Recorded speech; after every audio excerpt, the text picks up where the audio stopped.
Hi guys, welcome to ஸ்நேகம் இல்லம். இந்த பதிவில் நாம் இப்போ என்ன பார்க்க போகிறோன்னா காரடையான் நோன்பு. காரடையான் நோன்பு என்றால் என்ன, இந்த பண்டிகை எதற்காக கொண்டாடுகிறோம் என்பதை பற்றி பார்க்கலாமா? திருமணமான பெண்கள் தனது கணவன்மார்களின் ஆரோக்கியத்திற்காகவும், மணமாகாத பெண்கள் தனக்கு நல்ல வாழ்க்கை துணை வேண்டியும் இந்த நோன்பினை கடைபிடிக்கிறார்கள். இந்த பதிவில் காரடையான் நோன்பை பற்றிய விளக்கமான உரைகளை நம்ம பார்க்கலாமா?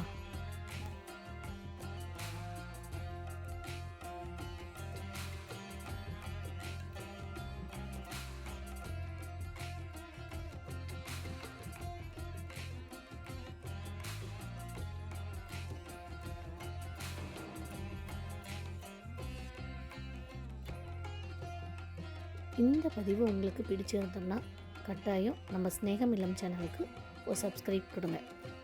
வாழ்க வளமுடன். தேங்க்ஸ் ஃபார் வாட்சிங்.